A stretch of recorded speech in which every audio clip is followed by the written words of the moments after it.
All right. Good evening, everyone. Welcome. My name is Rachel Egelhoff, and I am the MFamily Program Manager at the University of Michigan. I work in the Dean of Students office, and we are happy to bring you this webinar tonight entitled Unlocking Student Engagement at the University of Michigan.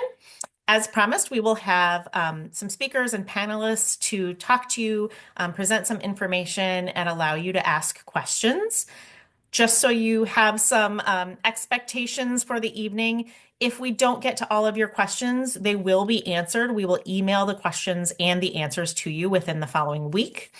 Also, if you want to rewatch the webinar or you have someone, um, friend, family member, supporter of a Michigan student who would also like to see the webinar, they will be posted on our MFamily YouTube channel.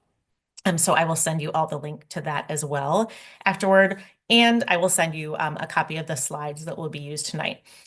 If you have questions, we do ask that you put them in the Q&A on your screen. We don't enable the chat function because we are using the Q&A tool. So just remember to throw those in the Q&A. If you haven't used that before, just use that instead of the chat. Again, this will be recorded and posted on our MFamily YouTube channel, and we will send out all of the slides and the questions and answers. Even if they're not answered tonight, any questions submitted will be emailed to you after this presentation. With that, I am going to go ahead and get started and share my screen, so bear with me for 1 second here.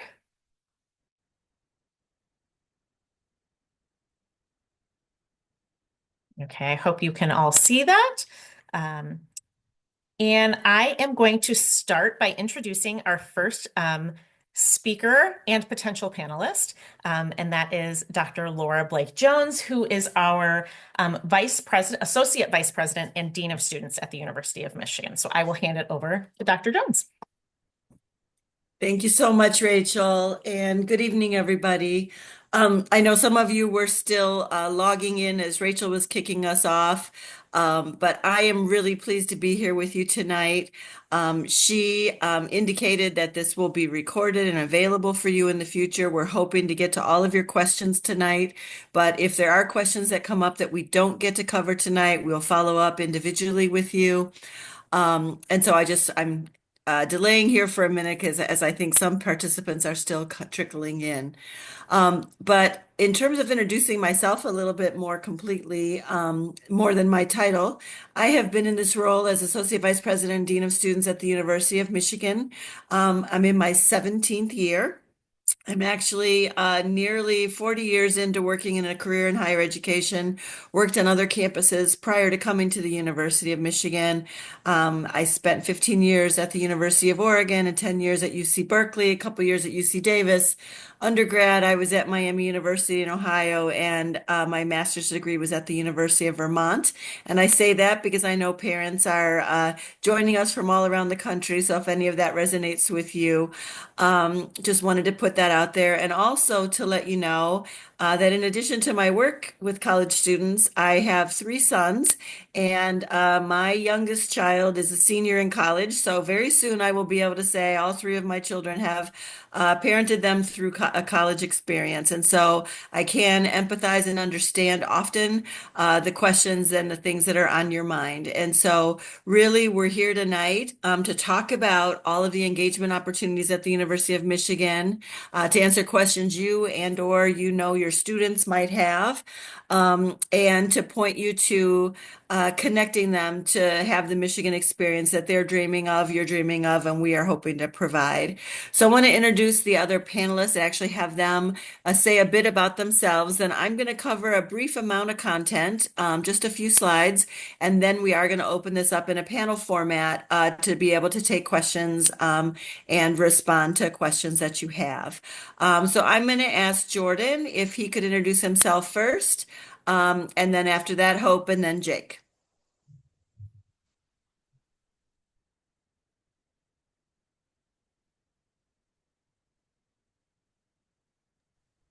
Jordan, we can't hear you if you're talking.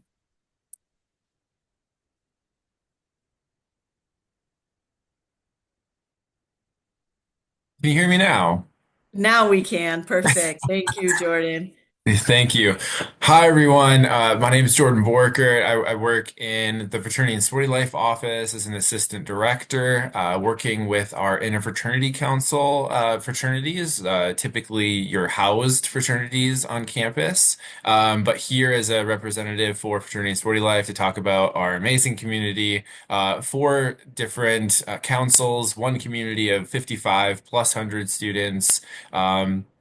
That offer an array of just community building, leadership, and giving back to the community. I'm a Michigander. I've been at Michigan for just under 2 years now, but have done this work and worked with students and been able to be a part of this experience for the last 8 years. And super excited to be here tonight. Thank you, Jordan. Hope? Yes, hello everybody and good evening. My name is Hope Mayo. I am the lead manager for student programs at the Center for Campus Involvement. So we are a hub of getting your students feeling comfortable and at home here on campus. From programs to student organizations, we have a wide array of offerings for them to feel like they have their space here. Other than that, I have been with the University of Michigan for about a year and a half in well, 6 months in my role in a year previous. And then I was a student here who took a different non-traditional first gen path. So I can also relate possibly to some of you parents out there as well. So pleasure to be here. Thank you. Jake? Hi, everybody. I'm Jake. I'm the Student Body Vice President in the Central Student Government. The Central Student Government is the central governing body for all students at the University of Michigan, both undergraduate and graduate studies. I'm really excited to be here tonight. I personally am a third year student here studying international studies and communications in the School of Literature, Science, and the Arts. So yeah, just super excited. Thank you guys for having me. Thanks, Jake. And I just want to also acknowledge Rachel introduced herself at the beginning of the webinar, but she is the program manager for the MFamily program. And we have Saj McBurrows also here tonight, our phenomenal graduate student assistant working with the program. And I believe Saj is compiling your questions as they come in and be able to parse those out to us. I just really appreciate their work and the program that they are passionately engaged in that is here to serve the families of our students. So we can go to the next slide, Rachel. Um, so just to set a bit of context and share our goals for this evening, we, of course, as implied by the title of the webinar, are going to discuss the importance of your students finding connections and community at Michigan. We're going to do our best to provide a really broad overview of the various ways students can engage and connect and find support with that. And we're going to allow you to ask questions and share thoughts with us. And so we're going to move kind of quickly through this early part. Again, the recording will be available if you ever want to go back and say, what did Jake say about that thing that he did? And so I hope you'll be able to take advantage of that. And no question is off limits here. So we are happy to address the concerns or questions that you have. So the next slide talks about the benefits of student engagement. And clearly you're participating in this webinar. So we are assuming that you are bought in and understand that there are benefits for your student with being engaged. But we wanted to highlight just a few things that you see here on this slide. Jordan spoke to the leadership skills that are developed in fraternity and sorority life in particular. And the photograph on this slide highlights that as well. But in all of our student organizations that Hope and Jake will talk about, the leadership skills that your students probably already bring to coming here as a Michigan student, but will continue to hone and develop through a different level of leadership during their time here, is an absolute benefit of the engagement process. We know that in addition to having their academic priorities and really being motivated to want to be at the University of Michigan, that a big part of that is having a social life, making friends, and feeling connected to other students on campus. We hope that they've started to find that for those of them that are first year students living in our residence hall communities, but they will continue to grow out from that circle and develop those friends and relationships across the breadth of the campus community. And so that is certainly another benefit of engagement. Life skills, of course, are learned in these settings.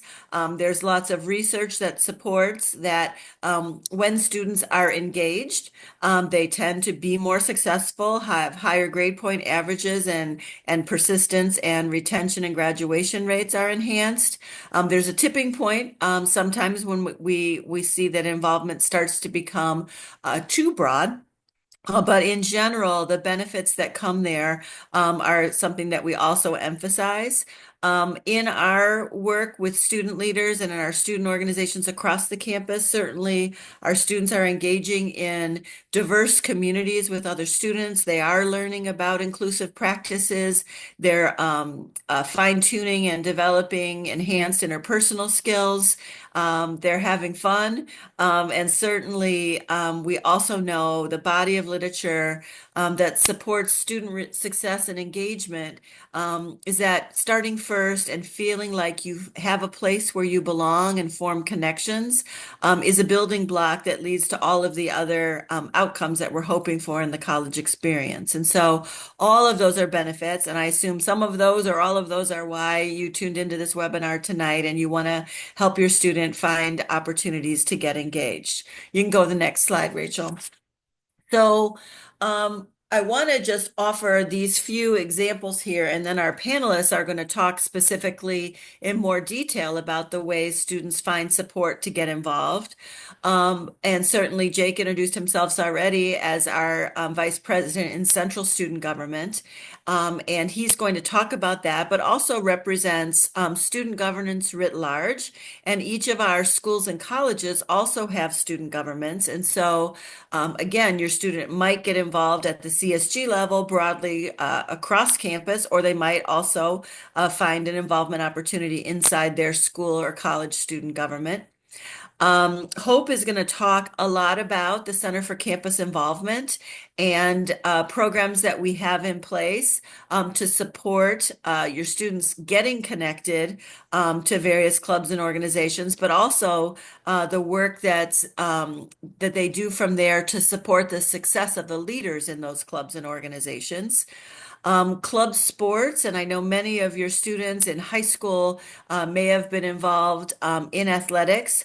Our club sports, certainly everyone has a deep appreciation for Michigan athletics as a whole, but you may not know that our club sport programs has fields national championship level teams across a variety of clubs. And so your student who might not have thought they could compete or continue to participate in a sport at the Division I level in varsity athletics might find their home in club sports. Counseling and psychological services is also a place that is equipped to help support your students in thinking about all the ways they might want to be involved, maybe making some refined choices and decisions if they have a lot of ideas about engagement, about where they can start. Dean of Students Office, certainly, you're hearing from us tonight. You know that the Dean of Students Office is a place where you can turn for advice and support as parents and family members of our students and supporters. But students also can just drop into the Dean of Students Office and talk with one of our staff who are on call if they are having a difficult time finding their way and making connections. Jordan's talked about fraternity and sorority life, and he will give a lot more detail there once he gets to start answering questions. But the Office of New Student Programs, the residence hall staff, and that includes the RAs, the diversity peer educators, the resident directors, all of the staff in the residence halls are tremendous resources. And a few years ago, actually during COVID, we piloted a program called the Resource Navigator Program, which Hope may talk some more about as well. But that program is specifically designed to help the student who wants to connect and get involved and engaged, but might be struggling with that. And so that is a new service and a peer engagement process that we'll talk more about tonight. Already talked about being involved in the school and college level in student government, but also the clubs and organizations within schools and colleges are a way that many students find support and engagement. And finally, I would highlight Wolverine Wellness. Our wellness coaching and the staff of Wolverine Wellness are always meeting with students and helping them sort through their needs and interests and helping them find connections.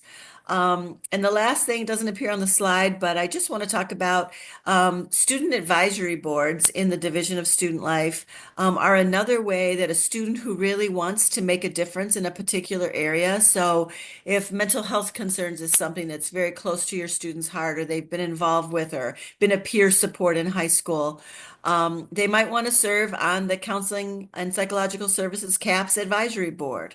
Or if they have a great Michigan experience, but they have some ideas for how it could be even better, they might want to serve on my advisory board or the vice president for Student Life's advisory board. And so later on, we can provide some information about how students can apply to be involved in advisory boards.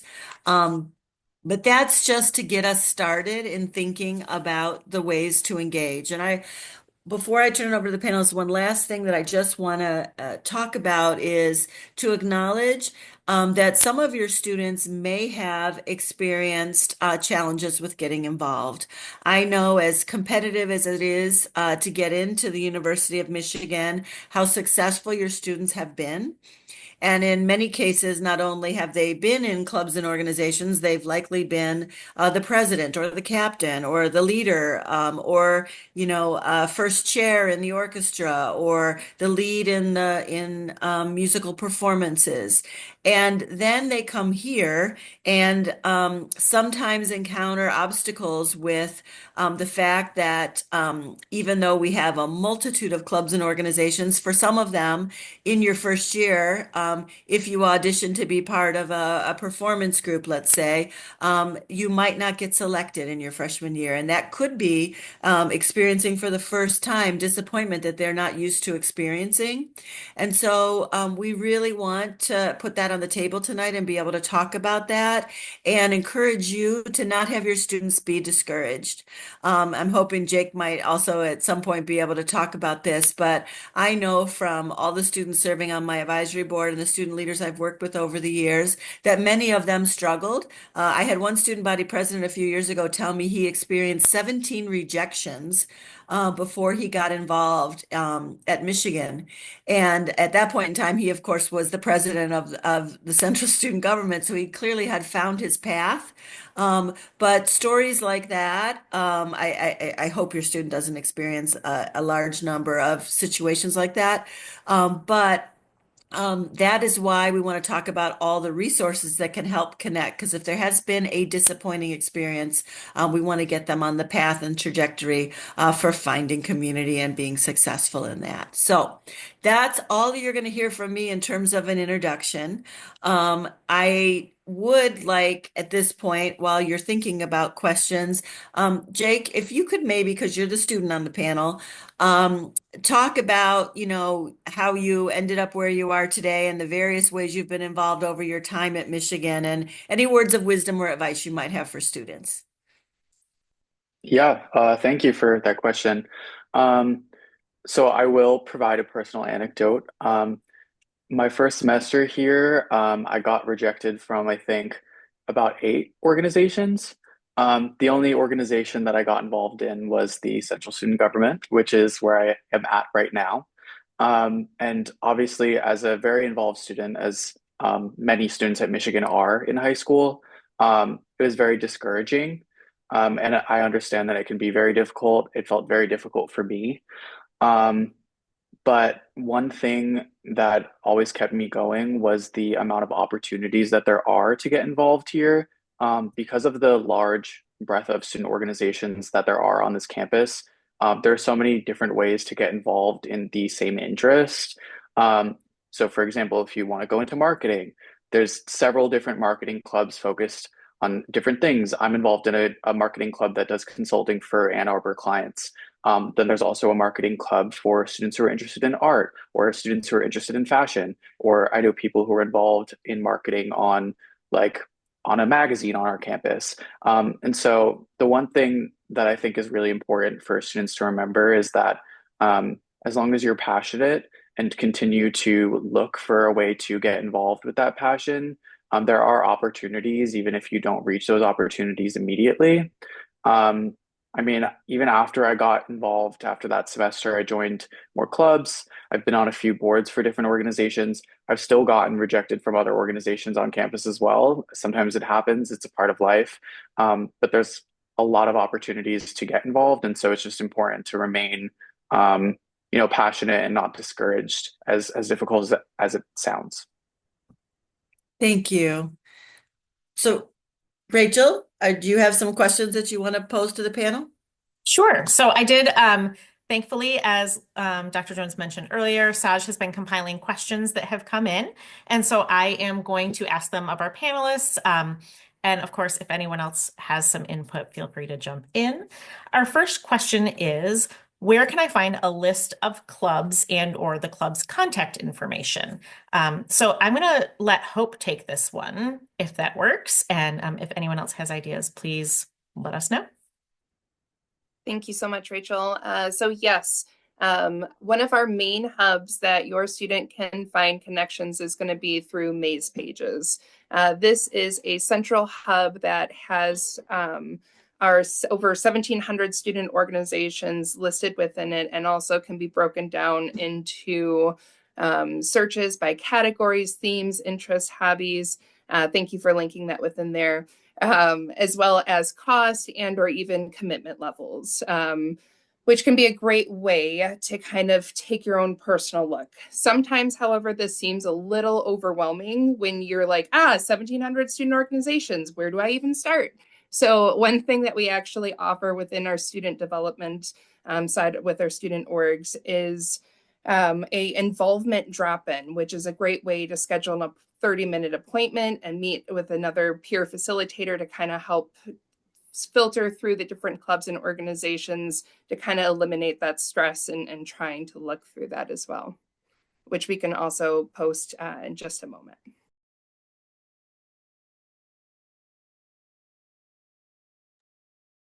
Thank you, Hope. I think I put that in the chat. I just, if the link doesn't work, please let us know. But I'm trying to drop those links in there as we get the questions. The next question, I'm going to throw out at Jake, if possible. Jake, do you know what clubs and opportunities are still available? Because it seems like many are no longer taking people, or there has been a deadline. Can you talk a little bit about how to find which clubs are open or accessible right now? Yeah, I mean, there are plenty of organizations on this campus that have recruitment timelines. Usually starts somewhere early at the semester, but that's not really the most convenient for students who don't realize that they want to get involved as soon as they get here. But there are also a lot of organizations that don't have such like rigid recruitment cycles. There are plenty of organizations that I've been a part of that allow very flexible membership. Anyone can join, anyone can become a part of it at any time. For example, I'm a part or was a part of a songwriters group on campus. They provide a lot of professional opportunities to students who are interested in songwriting and just music in general, even music production. And there was no membership requirement. You were allowed to join at any time, and you were allowed to not attend meetings if you weren't available. And so I would definitely say that that's a good way to get involved. If you're concerned about not having met application timelines for this semester, definitely check around and see what organizations don't have such rigid like schedules for that. And then just go to one of their meetings and see how you can get more involved. Thanks, Jake. I am going to point this question to Jordan and ask how, if you can talk just a little bit about how recruitment works for fraternity and sorority life, and for people who are not familiar, if that's just a short process or if it happens throughout the school year.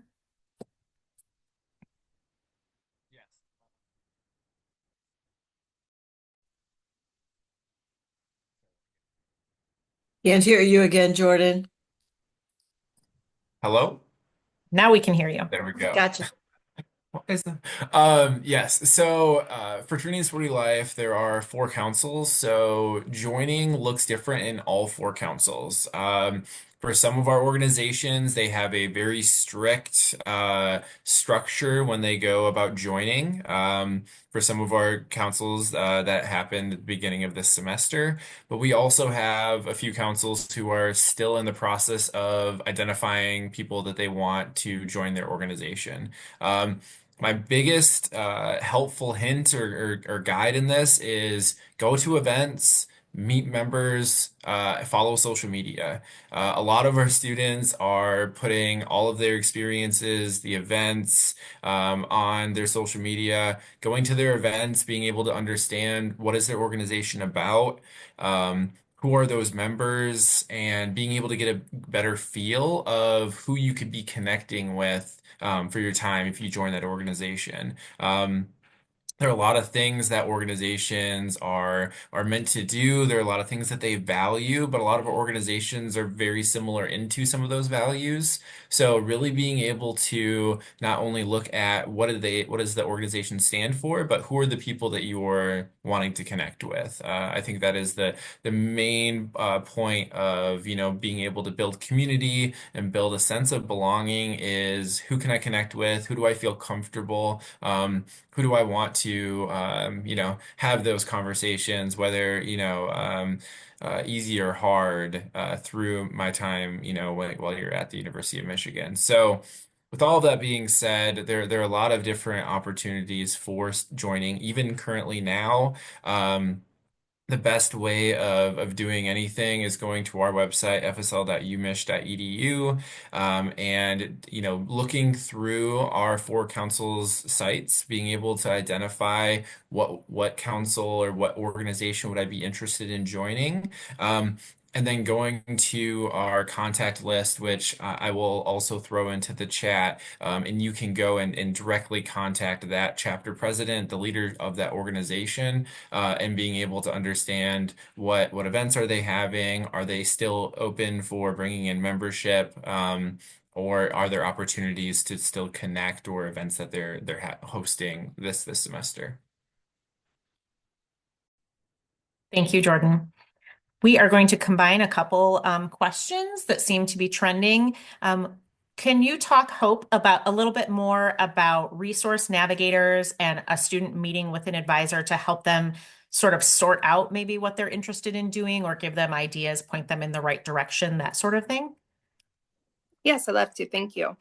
So yes, the university unions, we have a really great tool, as Dr. Blake Jones has mentioned, has been recently really helping students connect. I think one of the things that happens is there's so many resources, right? So many websites that click from site to site to site, and it's really hard to find the answer to your question. And so what's great about this resource navigator is it's a peer-to-peer led conversation. So it kind of takes off the pressure from like having to feel like you have to be buttoned up or have to, really over I don't know, overthink in the things, right? And so the peer-to-peer kind of led facilitation, I think, is a really great way for students to feel comfortable and learn from other students who's navigated all of these same spaces and everything that's going on. With the involvement appointments, so those are also going to be similar to Resource Navigator, but it's more focused on getting students involved within student organizations. So with these involvement appointments, you can go ahead and schedule that 30, or your student can schedule that 30-minute session, and then they'll be led by another student to kind of help navigate maze pages and all of the contacts and information. Jordan, to your point, I think the socials are a really big way to kind of get involved. And I think especially through these drop-in appointments can really help students connect and find that next place to really call their home. Thank you, Hope.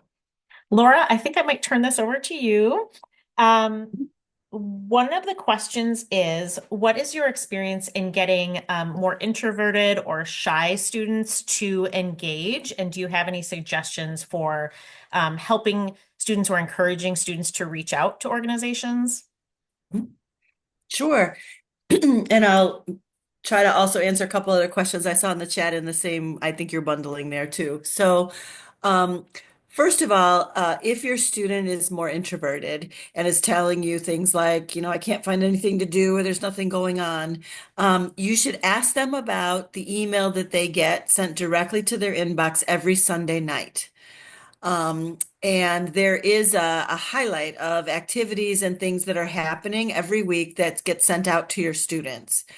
Additionally, there's also an ongoing calendar of everything that's happening on campus called Happenings at Michigan. And so those are two places you could point a more introverted student to look. And in particular, on that Sunday night email, those are things that we are pushing and promoting. And so a student's not going to get turned away or told that that event is full. It's something that we're really actively trying to get people to engage in.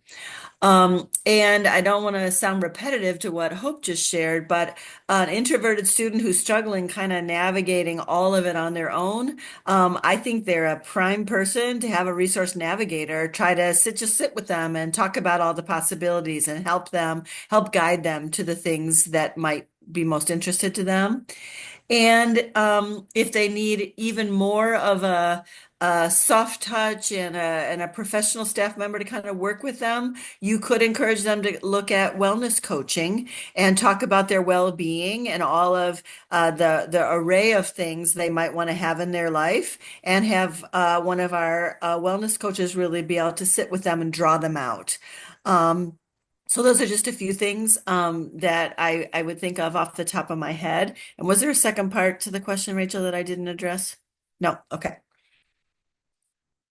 I think you got everything. Okay. I'm going to throw the next question out to whoever feels most equipped to respond, or if a couple of you feel equipped to respond. Some parents are having difficult conversations, like Jake mentioned, with their students, and Dr. Blake Jones mentioned earlier, about students who have been rejected from clubs, who aren't getting into the things that they want to participate in and are devastated. Do you have any tips, or how would you coach a student who has been rejected from 1 to maybe even 10 clubs at the university, and encourage them to move on?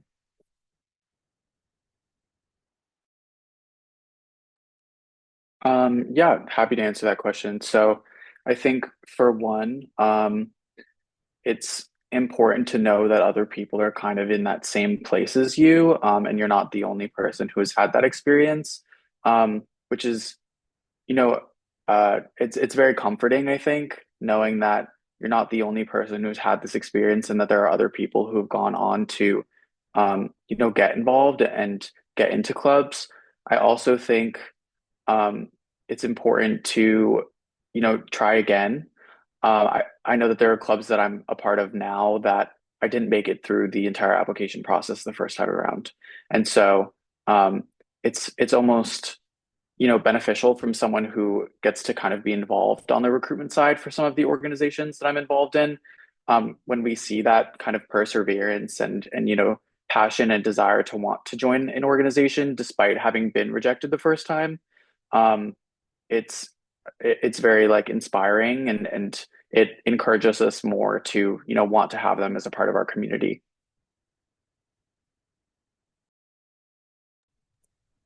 Anyone else? Jordan? Yeah. So I think an option or a tip is also do some of your research. Figure out what are some of those requirements that that organization has. What are some of the things that they're looking for, and being able to just ask those questions openly. Hopefully, they'll be able to share that and be transparent about we're looking for, this, and that. And so you can kind of work through and figure out, okay, what do I need to get involved with? What skill sets do I need to help kind of build or hone, so that I feel like I'm a really quality candidate by the time that I do look to join or go through an application process. But being able to, rely on what is out there, what are some of those minimum requirements, and how do I try to, raise that bar there, so that you can kind of, like I said, build a better resume of sorts, so that you are going to be the best candidate and they can't say no, because you are the most qualified and you are the one who, you're putting in the most time, and you have like I said, the skills that they're looking for. So if you haven't, or if your student hasn't talked to a member of that organization, and being able to just do a little bit of a chat over coffee, or a very like informal interview of what it took, what did that look like, what are they currently looking for now, and most organizations, I'm sure you can share this, but in their governing documents there are specific membership criteria or processes for how they select membership, that should be, I would say, pretty open and transparent about. Jake, I was wondering in responding to that question, if you could talk about opportunities in central student government for first year students who might want to be an intern, or even, I can't remember the timing right now, if there's any open seats. Are we past the application for students to want to become part of central student government? Yeah. So like Dean Jones mentioned, the Central Student Government has a first year intern program. It's essentially kind of a process to allow first years to get involved in the student government without having, any previous experience. How it works is they go through the like interview and application process, and they get to work with one of the cabinet level officials in the government, and get to work like within whatever their focus is, get to work on their own projects as well. And then we also have the legislative body of our student government, which is called the Assembly. Um, the elections take place twice a year, so in March and in November. So even first year students who just arrive on campus are have the opportunity to run for like seats in that legislative body, even if they just got here. Um, and so, yeah, those are two ways. The elections are happening again in March for the next year. It's a full year term. So I would definitely encourage any students who want to get involved to come to our information sessions. Our Instagram is UMCSG on Instagram. We'll post a lot of information about our elections information sessions, our candidate get to meet the candidates sessions, once we kind of have all of that info solidified. But yeah, thank you. I was just going to add, something Jake said just triggered my brain. If your student, or you for that matter, are looking at how to get in contact with a club or organization, or how do I find something about a specific organization, a specific club, a specific resource, if you Google search anything with the word UMich after it, you will most likely pull up that information pretty quickly. So if you are looking for a forensics club that was mentioned in one of the questions. If you search forensics club UMich, you will most likely get information about the forensics club, or get a link to the clubs and organizations at the University of Michigan. I don't know if anyone has touched on it. I don't think so yet, but we have about 1,800 clubs and organizations at the university. So if your student says there is not a club for me, I'd love to talk to them because I think that there is. And if there's not, they do have the opportunity to create a club or establish a club. And so there is anything from a forensics club, language clubs, clubs affiliated with schools and colleges, a squirrel club. If you've been to the university, you know that the squirrels are here everywhere. And so I believe there may be more than one squirrel club at this point. So as Hope indicated. So I just want to reassure parents and family members that there are many, many, many clubs. And if you want some more information about those specific clubs, I did link the resource navigators. I also linked the maze pages, which is where you can search all of the clubs and organizations. And so you can search by interest group, and you can tailor that to your needs. So I just want to throw that out there. Dr. Blake Jones is going to take the next question, I believe. Sure. I just noted in the chat there was a specific question about Wolverine Support Network. And so I want to answer this in a couple different ways. So if your student tried to join a support group through Wolverine Support Network, say last semester or this semester, and did not hear back from a group leader, that could be, I mean, something could have fallen through the cracks and their inquiry could have not gotten matched. It is a student run and student facilitated network. And I can tell you that Wolverine Support Network absolutely doesn't want to miss someone that wants to be involved. Now they might be in their recruitment process for thinking about people who might lead Wolverine Support Network groups for next year for the fall. And so your student might be interested in that. And I don't know the timeline for that, but that is the kind of question we can run down for you and be able to share that information. But again, a student who's been a peer leader in high school or has benefited this year from a peer support network group, then they often want to, perpetuate and give back and pay it forward by being part of that leadership. And then by their junior year, they could be on the leadership team that's coordinating the whole program, right? It's a building kind of incremental process. Rachel mentioned forensics already, but I saw that question too and wanted to share that, our Michigan debate team, it won a national championship last year. It's close to my heart because I've worked with the program for a number of years. It's affiliated with the Dean of Students Office.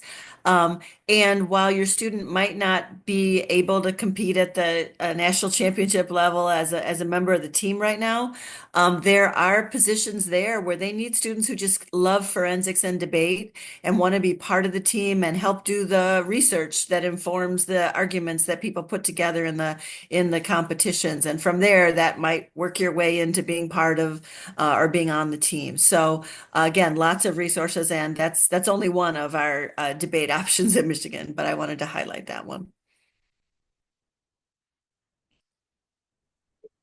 And I think I'm going to combine a couple of the next questions as well. We have a couple of questions asking about how to look for roommates next year, how to look for housing next year, and what the options are. So I am going to put in the chat one of our resources, which is Beyond the Diag. That is our off-campus housing program, which is located within the Dean of Students office. We have a team there ready to help your students. So they can search for housing options on the website. They can look for roommates according to their preferences. They can also list themselves as a person looking for a roommate. They can meet with Beyond the Diag staff during office hours and talk about options, locations. How do I get from this apartment or house to campus? Do you know anyone who lives there? What is the experience? And so we have a very well-versed team in off-campus living, off-campus housing, neighborhoods, things like that. So if your student has questions about off-campus housing, like I mentioned, they can either come and meet with the staff in the Dean of Students office during Beyond the Diag office hours. They can also come to the Dean of Students office during regular business hours and talk with any one of our on-call staff to help work through that process and talk about some of the options and what that looks like for the next year. So for the next question, there are one of the questions is that there are some clubs that have very low acceptance rates or just don't seem to have a lot of room for new students.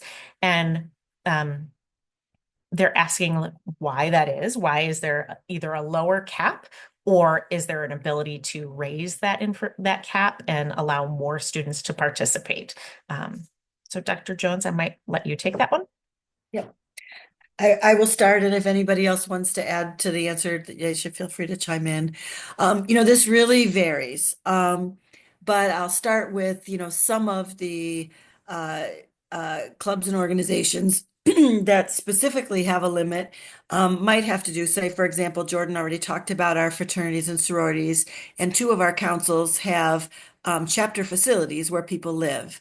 And so, if that's an interest area where your student went through recruitment and didn't get placed, it is quite simply could have come down to, the number of spaces in the house for people to live. Because typically, after you have joined a housed sorority or fraternity, your sophomore year, you live in the chapter facility. So they're not taking more people than they can accommodate in that way. Or they even take a few beyond what they can accommodate, knowing that some students might live together off campus in a different sort of living arrangement that they put together, but there can be limitations based on that. For some of our performance-based organizations, there can be, limits in terms of, there can only be, or even our club sports, I think we have three levels of club sport hockey now, because there was such demand for people who wanted to play hockey. So we have an A, a B, and a C team. And so by the increasing interest of our students, sometimes that forces organizations to open up more opportunities. Now, with hockey and some other sport related events, they're limited to how much field time or ice time or competition time they can get. And so they'd love to have a second team or a third team, but they can't field it because they don't have the resource to be able to do that. I saw a piece in there about the competition at Ross, and one of the things I'll say about that is, when I first started at Michigan, it wasn't just till a few years ago, first year students weren't part of the Ross community. You didn't get direct admitted to Ross. You had to be here and then apply to Ross. And I think back then that saved or alleviated some of the pressure that the first year students and even the sophomores were not finding their direct connections there. And now I know Ross continues to add more and more opportunities. But again, if it is the type of an organization that only has so much capacity and they meet in a room that accommodates 50 or 75 people, sometimes they have to make very difficult decisions like that. And other times it is skill based or attribute based, and you're trying out for the club hockey team, but you're one of 15 centers, and they only need two centers this year. So I mean, you could take that explanation into other contexts as well. So those are some of the reasons. I don't think any of the organizations want to disappoint students. And as Jordan said earlier, some of them have, I'm sorry, guiding documents that dictate or bylaws that say what type of participation they can have. So I've tried to cover the gamut on that. Hope, I don't know if you have other things that you could add to that, or Jordan, but feel free to jump in. Yeah, I think to your point, that pretty much aligns, right? There is constitutions that every student organization has to establish before they can even go forth within becoming an organization. And so within that, that is completely public. So to Jordan's point, you can look and see those different skill sets that might be required or different areas that you might want to strengthen or focus maybe a little bit more on to be able to kind of, to Jake's point, get involved again the next year or try again. I think that's the biggest thing is the consistency with that. I will say though, outside of the clubs and organizations, and maybe Rachel, I'm jumping ahead, but I do just kind of want to note the idea that it is not the only way for your student to get involved. Sometimes when they're feeling having that rejection, that sense of rejection, or just not feeling that isolation, not feeling connected to any community, it makes everything else so much harder. So one thing at the Center for Campus Involvement that's really close to specifically my team is creating those spaces for students to be able to come and have fun and not to be pressured into doing anything that they don't want to, right? Like we do bi-weekly union takeovers where we have anything from inflatables to airbrush artists to our pop-up programming, which happens weekly, that they can come for a couple hours and really engage with each other and find a friend, a sense of community amongst sometimes where it seems like there's no community, right? And so it's a great space. It's free, it's fun, it's accessible. And so we really try to focus on connecting students through community in those spaces. So I highly recommend the Happening at Michigan that was already mentioned earlier, as well as following if they have an Instagram account at UMich Unions, because that will also showcase a lot of the things to do within the events. So I just want to highly recommend that if they're feeling that sense of isolation or whatnot, there's other ways to get connected, and they're really important, helpful tools. Thank you. Hope, when you said that, it made me think about sometimes also students get connected by a campus job. And so even if your student might not need to work to have the spending money that they might need, I know, just thinking about the Dean of Students Office and the students we have working in so many different capacities with us, they find community there and that becomes their thing, right? And so if your student hasn't considered employment opportunities as an involvement methodology, it certainly, it brings those same kind of connections and opportunities. I don't know if I cut somebody off. Sorry about that. No, I think that's a great segue into the next question, which I was going to sort of take the lead on, and then anyone else feel free to chime in. We have a couple of questions about if a student isn't into partying or isn't into social clubs and just really is focused on school or academics, how do we encourage them to get involved? And so as Dr. Jones just mentioned, there are other ways to get involved that aren't clubs and organizations. If your student is heavily invested in public health or history or library studies, there are plenty of ways for them to get involved with departments, with their schools or colleges, with internships, with working with a specific professor as an assistant to do things. Our own graduate student intern, Saj, works with us on planning events and working with parents and families at the university. I worked today with a student who told me that she is very quiet and likes quiet things to do. And we talked through some of the options, and one of the opportunities was a job at the library. And she said, I think that sounds amazing. I could study. It's not loud. I can be around other people, but I don't have to engage with a ton of people if I don't want to.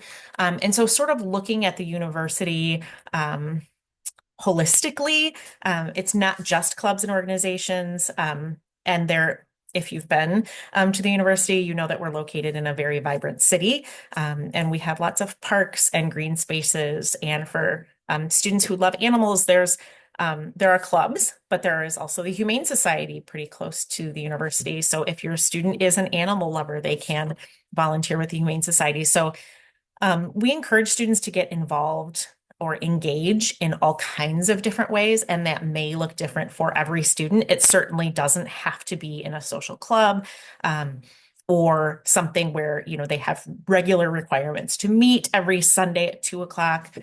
It could be as simple as maybe talking to a professor of a subject that you really liked, or visiting the Dean of Students Office and talking it through with just someone who is not focused on the things you're focused on, who may be able to give a broader perspective or show some opportunities of things that might be available.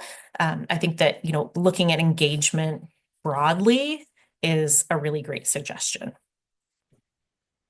I just thought of one more thing, Rachel. We didn't mention how students also connect via the various faith communities that are affiliated with campus. And so we have a group called ARC, the Association of Religious Counselors, and those are the faith community leaders in the near campus area whose congregations are either solely or predominantly student-based. And your student might find that is another way that they also could get involved that they hadn't thought about. And so we can make those connections as well. We have the directory, and we know if they come in, and I think resource navigators can probably do that too. But we can help them make those connections if they haven't already done that. Hope, maybe you can speak to this next question. They are asking about oversight for the clubs or organizations. Is there oversight? Is there ever any research done on, how the clubs or organizations contribute to students or contribute to the community or contribute to University of Michigan? And how do they have advisors? questions like that. Yes, definitely. So, multifaceted question, and thank you so much for asking it. So, here at the University of Michigan, with the over 17, almost 1,800, to your point, student organizations, there's different categories of those organizations. So, we have our SSOs, which are school-sponsored organizations, versus our VSOs, which is our volunteer-sponsored organizations. So, the only organizations that actually have professional staff advisors are going to be those school sponsored organizations. So when it comes to those groups, there is oversight, there's feedback, there's consultation, there's advisement. The Center for Campus Involvement, we actually oversee 17 different performance-based groups at the University Activity Center, right? And so we're very hands-on with their work, with the programs and the projects and the community engagement that they really throw themselves into, right? I will say in terms of the VSOs, that is not the same case. And so they are fully run by students for students, to which I cannot talk about whether or not there's any sort of oversight in that capacity. I will say if there's ever um, any sort of issues that come up within those VSOs, that there is processes and resources for students who feel like they need to confer with somebody within the Center for Campus Involvement to help navigate those kind of situations. Most of the time that doesn't happen, but it is there as a resource just in case anybody needs it, right? In terms of the impact, I will say one thing that I have absolutely adored in being part of student life is actually the research that they do and the impact surveys that they send out to students. They even offer a $500 gift card. So here in the next month or so, when they're like, I need money, tell them to fill out the survey. They may have an opportunity. You never know. Anyways, so that those answers actually get put into this larger storytelling algorithm and process that basically ends up showing the different impacts within our learning outcomes or core mission and values, right? And so basically community building, connection, diversity, equity, inclusion, compassion. There's so many others that I can go into, but I know we're running short on time. But yes, in short, yes, and so I can definitely link some more information if anybody would care to look at that later on. Thank you, Hope. Appreciate it. That is all the time we have for questions tonight. I want to be respectful of everyone's time. And I am going to put in the chat the Dean of Students website. So if you have questions, that is one site to go. I'm also going to share my screen one last time.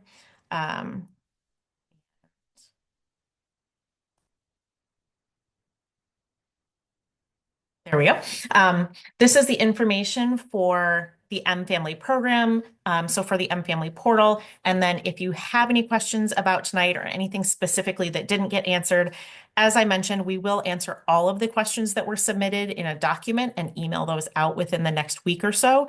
But if you have something that's more timely or you'd like it answered before the next week, please feel free to email mfamilyprogram@umich.edu and we will try to get to those as soon as we can. I want to thank you all for joining us tonight and thank our panelists for presenting. And we hope that you all have a wonderful evening.